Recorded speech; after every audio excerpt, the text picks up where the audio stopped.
Ya, pemirsa, Anda kembali dalam dialog malam masih bersama dengan Pak Hengki dan juga Pak Yusron untuk melanjutkan sesi diskusi kita pada malam hari ini. Saya ingin ke Pak Yusron. Tadi saya sudah bertanya kepada Pak Hengki terkait dengan kondisi TV lokal di wilayah Kepulauan Riau.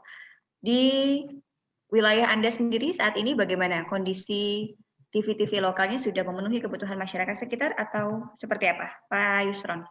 Ya, baik Mbak Sandra. Tidak jauh berbeda dengan tadi dijelaskan oleh Bang Hengki. Jumlahnya memang di NTP ada 6, cuman masih terdesentralisasi. Ini sentralnya ini masih di Mataram, masih di ibu kota provinsi gitu.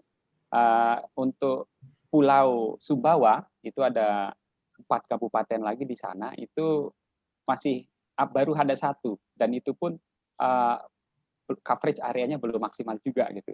Nah, ini memang untuk blank spot ini kembali lagi kita dihadapkan oleh masalah yang yang mengikutinya, misalnya keberadaan TV kabel gitu. Nah, ini yang menjadi PR ke depan juga untuk di Nusa Tenggara Barat. Kemudian untuk televisi lokal sendiri yang bersiaran secara terestrial di sini, untuk ragam ya, untuk kontennya ini sebenarnya sudah cukup bagus. Cuman belakangan ini memang pengaruh disrupsi media ini memang cukup berat bagi teman-teman lembaga penyiaran gitu. Kami merasakan betul dengan makin hari kami melihat keberadaan konten varian kontennya itu makin menurun. Nah, ini juga mungkin sangat terpengaruh juga oleh pandemi saat ini gitu. Jadi mungkin ke depan ini semangat digitalisasi ini semoga ini bisa menjadi penyuntik semangat ini buat teman-teman gitu untuk untuk bisa berkreasi lebih baik lagi. Dan tentu kami untuk KPID khususnya, saya yakin juga Bang Hengki sangat berharap gitu bagaimana agar kebijakan yang diambil oleh pemerintah ini menguntungkan lembaga penyiaran yang berada di daerah, karena semangatnya adalah desentralisasi. Itu mungkin Mbak Sandra. Oke, Pak Hengki dan Pak Yusron, era TV digital ini sudah mulai memasuki babak baru. Apakah ini akan bisa menjadi solusi dari luberan media TV dari negara tetangga? Saya ingin ke Pak Hengki dulu. Ya, sebenarnya ini memang salah satu solusi. Ketika teknologinya udah beralih ke digital, tentu pemerintah punya teknologi juga untuk membendung siaran dari luar. Nah, karena selama ini ketika siaran kita sampai ke Singapura dan Malaysia misalnya dari Kepri, itu terjadi persoalan antar negara. Kadang Malaysia dan Singapura juga protes. Ini baru-baru ini juga akhir tahun kemarin lembaga penyiaran kita powernya mungkin terlalu kuat, ini diprotes sama Malaysia. Ini mengganggu siaran digital mereka. Karena kita masih analog, mengganggu siaran digital mereka. Itu juga terpaksa televisi kita menurunkan power. Itu kan jadi persoalan juga antar negara.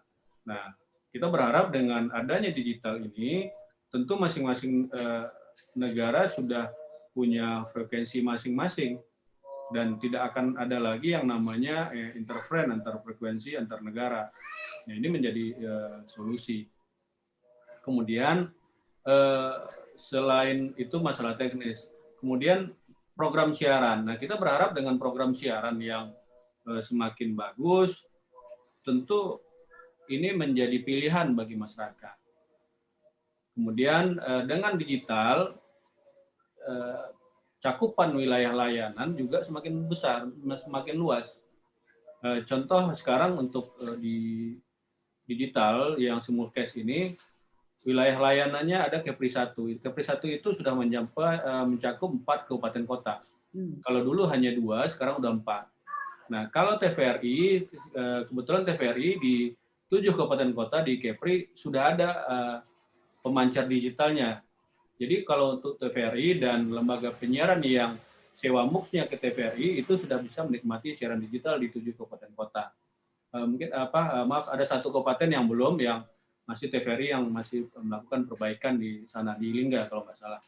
Nah, sementara yang penyedia MUX yang lain, televisi berjaringan yang lain yang penyedia MUX di sini, itu wilayah layanannya masih 4 kabupaten kota. Nah, harapannya tentu seluruh kabupaten kota tidak ada lagi daerah blank spot ketika ASO sudah mulai 2022.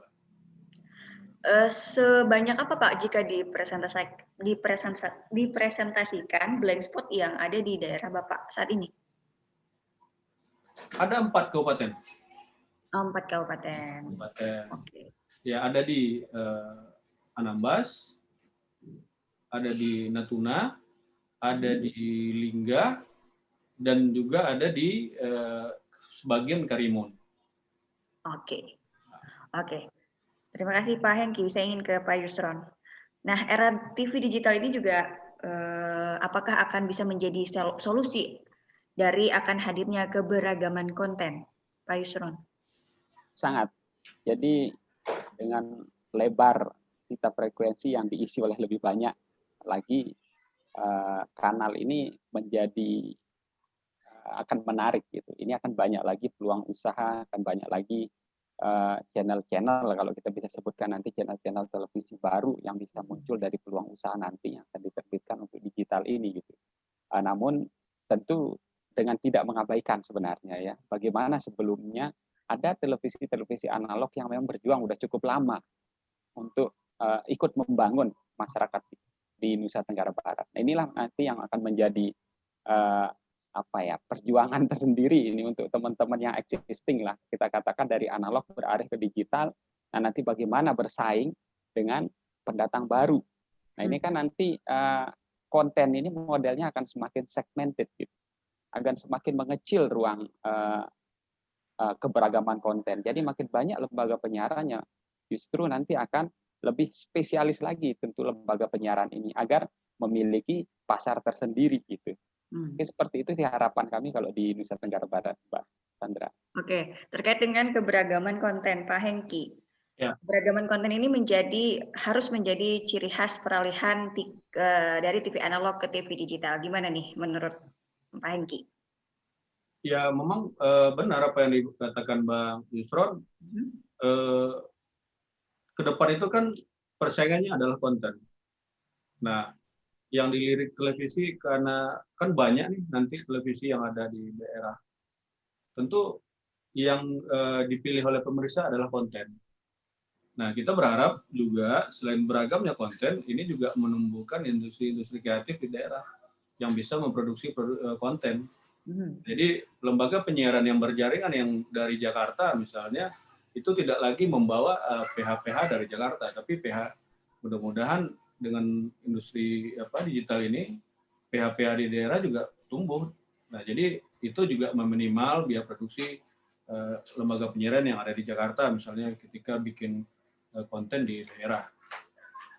Oke, Pak Yusron, dengan keberagaman konten ini juga kan memang menjadi ciri khas dari peralihan TV analog ke digital. Kira-kira menurut Anda, untuk TV jaringan, berapa persen harus hadirkan konten lokal di jam-jam yang produktif? Kalau cita-cita regulasi kita kan ini sebenarnya udah bisa mencapai 30-50% mestinya ya pada saat ini gitu. Tapi untuk memenuhi yang 10% saja, ini jadi evaluasi kita setiap tahun ini.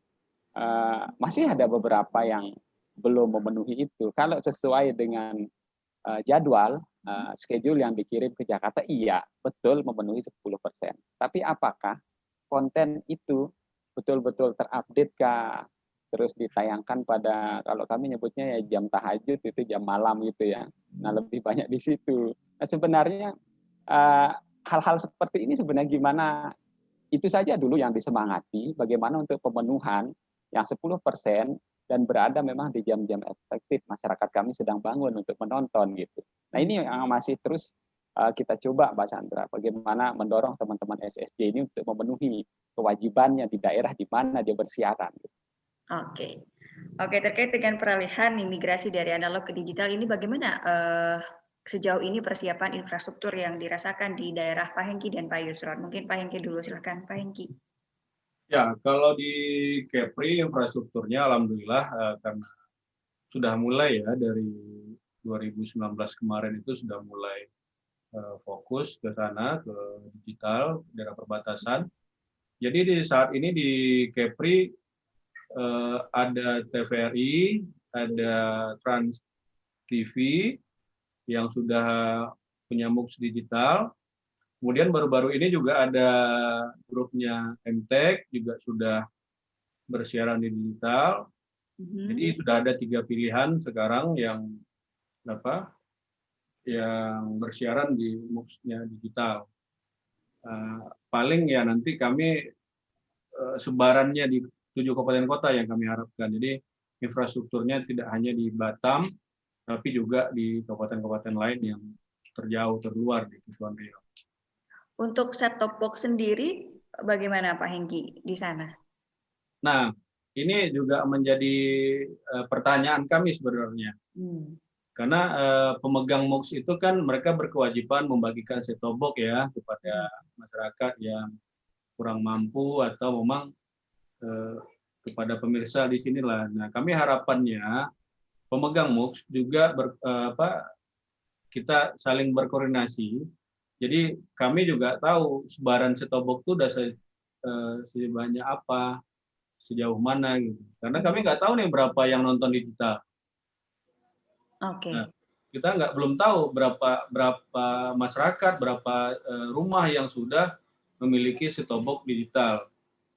Nah, memang di sini televisi memang sebagian sudah yang udah mampu mungkin sudah beli smart TV ya. Jadi tidak perlu set-top box. Nah, tapi kan kita juga harus tahu sebaran set-top box yang sudah dibagikan oleh pemegang MUX seperti apa. Nah, kami belum tahu nih berapa banyak yang sudah nonton ke digital. Tapi memang dalam sosialisasi kita, masyarakat juga sudah ada yang beli set-top box di pasaran. Karena di sini juga sudah banyak toko-toko elektronik yang sudah jual set-top box. Oke.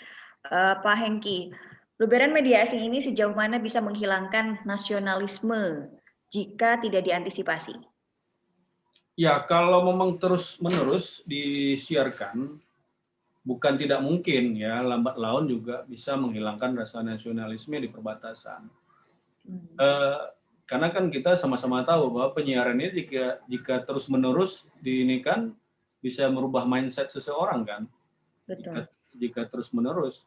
Nah, harapannya ketika digital ini sudah mulai full, jadi pemerintah juga sudah bisa menghambat siaran asing. Jadi masyarakat tidak lagi disuguhkan siaran-siaran dari luar. Oke, jadi fungsinya digitalisasi juga salah satunya adalah untuk memperkuat rasa nasionalisme kita ya Pak ya? Kalau Ya, benar sekali, benar. Daerah perbatasan. Baik, saya ingin ke Pak Yusron. Tadi saya sudah bertanya ke Pak Hengki terkait dengan bagaimana persiapan infrastruktur di sana menjelang migrasi dari TV analog ke TV digital. Kalau di NTB sendiri seperti apa, Pak Yusron? Ya, kami dapat informasi dari TVRI ini karena memang infrastrukturnya yang paling siap ini se-NTB. Jadi untuk coverage area yang ada di Nusa Tenggara Barat ini mungkin TVRI itu hanya 1 kabupaten yang belum dijangkau, yaitu di KSB, Kabupaten Sumbawa Barat. Nah, sisanya itu TVRI sudah bersiaran. Nah, kami sangat mengharapkan jika nanti ada yang ke TVRI, nah ini juga akan mendapatkan manfaat yang sama dengan TVRI. Dia akan bersiaran, coverage areanya justru akan makin lebih luas. Nah, ini harapan teman-teman sebenarnya itu. Nah, tapi kalau di swasta ini kami belum melihat perkembangan yang cukup baik untuk gerakan teman-teman untuk memulai gitu. Tapi ada sudah beberapa yang membuka informasi bagaimana kalau kesiapan mereka terkait dengan siaran digital gitu. Nah, mungkin seperti itu kalau infrastrukturnya. Nah, tapi yang menjadi PR besar kami nih Mbak Sandra ini ada tiga TV lokal kami yang memiliki infrastruktur yang cukup baik. Artinya dia memiliki towernya cukup besar, cukup tinggi dan lokasinya cukup strategis. Nah, ini akan menjadi momok lah buat teman-teman gitu jika tidak MUX ini akan dipegang oleh teman-teman dari Jakarta. Bagaimana nasib perangkat yang dimiliki oleh teman-teman Nah, itu saja mungkin yang menjadi kekhawatiran buat teman-teman kami yang ada di sini. Terkait dengan kesiapan masyarakatnya sendiri, seperti apa Pak Yusron? Iya, kalau masyarakat kan memang akhir-akhir ini memang lebih banyak kalau membeli TV yang sudah mengarahnya ke digital ya, ke smart TV gitu. Oke.